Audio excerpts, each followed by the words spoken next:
Who, Planet of the Dead, the 2009 Easter special, and the second of the 2008 to 2010 specials, is written by Russell T Davies and Gareth Roberts, and it's starring David Tennant and Michelle Ryan. So yeah, this is the first episode filmed in high definition.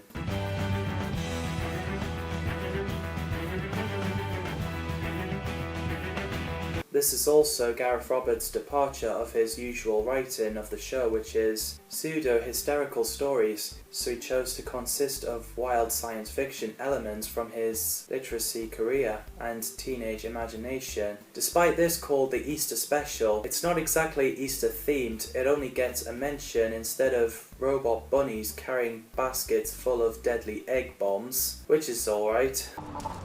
Hello, I'm the Doctor. Happy Easter.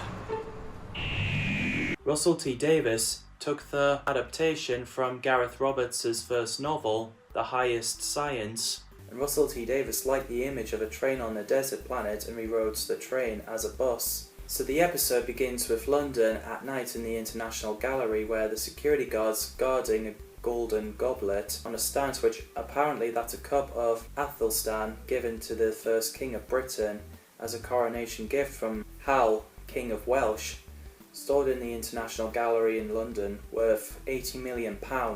So a thief using a harness and a wire goes down and steals the cup, and I find it funny when she replaced it with Maneki Neko as a calling card.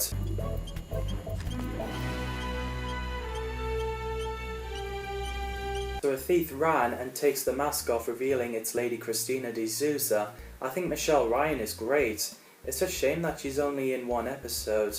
At least she did a big finish. They should bring her back on screen.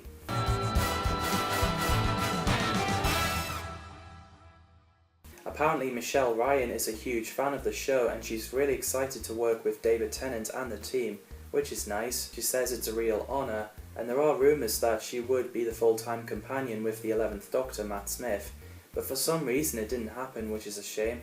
But I do like Amy Pond. So after Christina sees a guy who we're guessing that's her accomplice getting arrested, she said, "Sorry lover," and ran off. She sees the police surrounding the area with great soundtrack.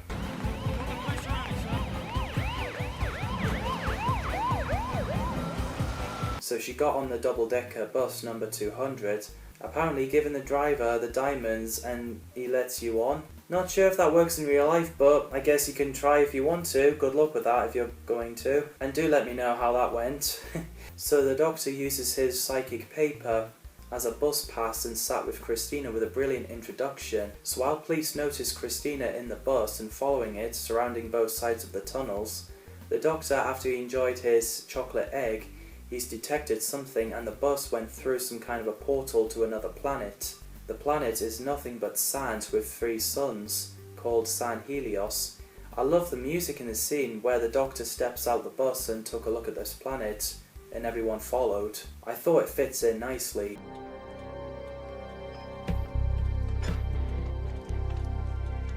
So everyone thinks the Doctor is the one who transported the bus to the planet, but obviously he didn't. He was detecting a wormhole. Sadly, the bus driver didn't listen to the Doctor and walked straight to the portal and appeared in Earth as a burnt skeleton as he died. I'm going home, mate. So don't.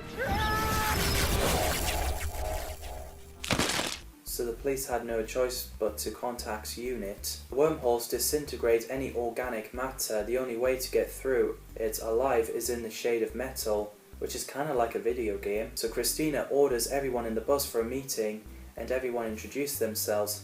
Barclay's planned to go to his crush's house, and yeah, that's Daniel Kaluuya, who played Posh Kenneth in Skins, Chris Washington in Get Out, Wee-Carby in Black Panther, Agent Colin Tucker in Johnny English Reborn, OG in Nope, and voiced Spider-Punk in the animated Spider-Verse movies.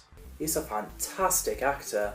Angela Whittaker, who's on her way home for her husband and daughter, Nathan, who lost his job and decided to stay at home and watch TV. And of course we have the couple, Lou and Carmen, who's planned to head home to cook chops and gravy.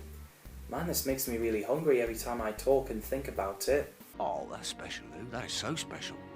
Chops and gravy. Carmen, who has a psychic ability, she can predict anything that's going on. So Carmen reveals that someone built the wormhole for a reason, and she said death is coming, which made Angela cry and everyone argue. So the Doctor asks everyone where they're going and lets them know that he's going to get them home. Meanwhile, UNIT arrives. Stay alert. Any hostile activity? Shoot to kill. And yes, Noma Domazeni returns as Captain Arisa Magambo, who first appeared in Turn Left, which is cool. The unit guards the wormhole at the bridge, so everyone tries to get the bus wheels out of the sand and prepares it to move out of this planet. So the Doctor contacts UNIT, and we also have Lee Evans as Dr. Malcolm Taylor. He's fantastic. Russell T Davies created him to serve as a foil of pragmatic character Captain Magambo. Plus, it's funny when the Doctor accidentally called Peter Geronimo. Malcolm is obviously a fan of the Doctor and has read all the files. The Doctor! God blimey! I can't believe I'm actually speaking to you! I mean, I've read all the files! And the Doctor mentions Giant Robot, referring to K1 Robot, but he asks him for help to analyse the wormhole. 100 Malcolms equals a Bernard. And who's that, your dad? Don't be ridiculous. That's quite a mass. He names a unit of measurement after himself.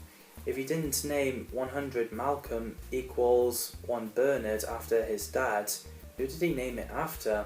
His granddad? So the Doctor and Christina went off. I like the chemistry, plus Russell T Davies describes this episode as a great big adventure. A little bit Indiana Jones, a little bit Flight of the Phoenix, a little bit Pitch Black.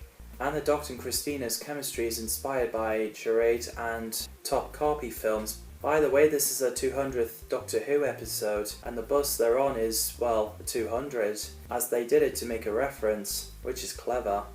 We also have Try to Vours, the inspiration of 1950s and 70s B-movies, including The Fly. I know it's worked! I thought they looked pretty cool. Russell T Davies wanted the aliens to look like Earth animals to make them more recognisable, like the Jadoon. So Try to Vour got the Doctor and Christina inside his crashed spaceship, and there's only 2 Try to Vours, Solvin and Pregat. Alright, good, yes. Hello. The scene where it gave me the shivers was when the Doctor mentions what happened to San Helios planet. There was a cool looking city and 100 billion population, but it all died and became nothing but sand. The voices that Carmen heard, she is hearing them die. After Nathan phones the Doctor that the buses ran out of fuel, they looked at the scanner and there is a lot of flying alien stingrays. This is intense. You can actually feel like it's unlikely that they're going to get out of this one, that's for sure. It was the stingrays who's eaten the whole planet and the population of this planet. They built a wormhole miles away from them in order to generate a rupture in space. The speed of them and the numbers and the size, all that rips the wormhole into existence by flying around and faster with billions of them. So while they're getting closer, the wormhole gets bigger and their bones are made of metal. Extreme omnivores, capable of eating meat, plants, rock or metal. Any metal they ate would be extruded into exoskeleton, making them bulletproof, which I think it is a cool design for an alien. Even the Doctor says perfect design. I'm not even sure if that was David Tennant's reaction to the alien and the writers decide to keep that in, or that was just written in the script. So while the Doctor and Christina split up as they needed a crystal through the shafts to get the bus working. We're ready for anything.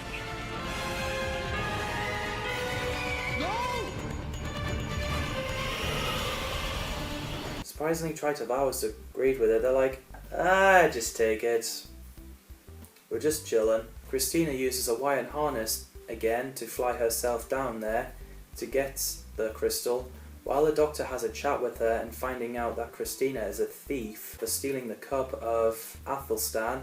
When Christina found a crystal and it's holding brackets, she sees a stingray sleeping thinking it's injured, but it's in hibernation as it's cold. So Christina got the whole plate with the crystal and the Doctor sonicked her up. She's pretty badass when she pressed the button and electrocuted a stingray. So after that they offered both Tritavowers a home, but sadly Stingray came in and ate both of them, killing the Tritavowers off his plans at the beginning. Because think what would happen if the Doctor and Christina came back on the bus with Tritavowers, with the passengers on the bus and to the Earth. So after the Doctor and Christina ran, they reached to their bus. The Doctor puts the clamps on all bus wheels and puts the big one on its steering wheel. The only thing is missing is something gold. So Christina refuses to give the Doctor the cup, but when she looks at the passengers and gave the Doctor the cup, this is hilarious. When the Doctor promised Christina that he'll be careful, and after when he takes it off her, he batters the cup with a hammer. Promise me you'll be careful. I promise. And of course Christina hated him for that. He could try using the crystal that he threw away, but never mind. While Malcolm is refusing to close the wormhole until the Doctor is out of there, and Captain Magambo pointing her gun at him, the Doctor manages to fly the bus out of the wormhole with a lot of stingrays chasing them. As they're back in Earth, this is a cool scene when units are shooting at a couple of stingrays, and the bus flying around in London. I think it's pretty gangster when the Doctor smacked a stingray with a bus. Oh, no, you don't. And I loved it when he uses a line from Satnav saying you have reached your final destination. Ladies and gentlemen, you have reached your final destination. As the bus landed, everyone went off and got scanned. The Doctor meets Malcolm, who loves him, and he has a small talk with Magambo, who recommends her to get Nathan and Barclay working for UNIT, which is nice. I wish they'd bring Malcolm and Magambo back. Please do that. Along with Nathan and Barclay, the Doctor has got his TARDIS back as it was found in Buckingham Palace. No idea what it's doing there, but Queen doesn't mind. So Christina had enough with being scanned and asked the Doctor to take her with him. But unfortunately he refused because he lost all of his companions. It is a shame. People have travelled with me and I've lost them. Lost them all. Never again. When I first watched it, I thought she was going to be the next companion, and I was really sad that she was just a one-off. So while the police arrested Christina, Carmen tells the Doctor about the prophecy, about his song is ending, which is what Ood Sigma told him at the end of Planet of the Ood. It is returning, which is Gallifrey, and he will knock 4 times, which is Wilfred Mott. That gave me the goosebumps, especially with that scary music played with the Doctor thinking about it. He will knock 4 times. After that he sonics the handcuffs off Christina. She escapes from the police and gets into the bus and flew off, which is a fantastic scene and everyone cheering. I was thinking, blimey, does everyone want to be a criminal here?